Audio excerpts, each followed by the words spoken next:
আপনারা যেভাবে টাইমলাইন ধরে আপনারা ভোটের দাবি করছেন, ঠিক সেভাবে টাইমলাইন ধরে ভোটের সাথে সাথে সংস্কার এবং বিচারের দাবি করুন। আপনারা যেভাবে বলছেন ফেব্রুয়ারির মধ্যে নির্বাচন চান, ঠিক সেভাবে আপনারা বলেন আপনারা ফেব্রুয়ারির মধ্যে বিচার এবং সংস্কার চান।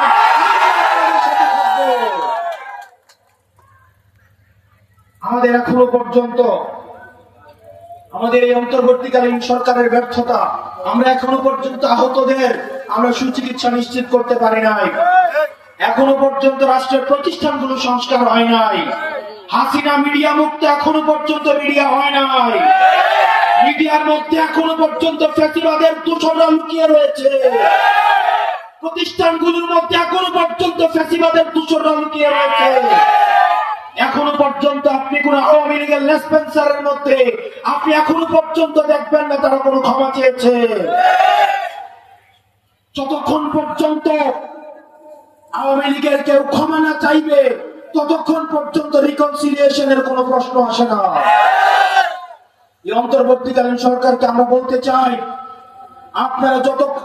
আপনারা যেভাবে নির্বাচনের প্রস্তুতি নিচ্ছেন, যে গতিতে নির্বাচনের প্রস্তুতি নিচ্ছেন, ঠিক একইভাবে আপনারা প্রতিষ্ঠানগুলোকে আওয়ামী লীগ মুক্ত করুন, মিডিয়াগুলোকে আওয়ামী লীগ মুক্ত করুন, আপনারা বিচার বিভাগকে আওয়ামী লীগ মুক্ত করুন, যেন ভবিষ্যতে বাংলাদেশে কোন জুডিশিয়াল ট্রায়ালের মধ্য দিয়ে আর কাউকে ফাঁসির কাস্টে ঝুলে বিনা বিচারে মৃত্যুবরণ করতে না হয়।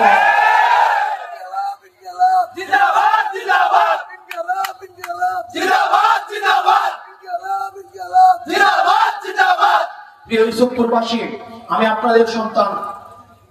আপনাদের মধ্যে কেউ হয়তো বিএনপি করতে পারেন, কেউ হয়তো অন্য কোন রাজনৈতিক দল করতে পারেন। যারা বিএনপি করে আমি হয়তো তাদের ভাতিজা, আমি কারো ভাই, আমি কারো নাতি।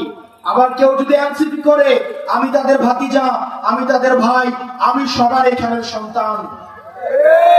আমি প্রত্যাশা করব আমার এই মাটিতে দল মত এবং পথের ঊর্ধ্বে উঠে আমি আপনাদের সন্তান হিসাবে আপনারা আমাকে সমর্থন দিবেন।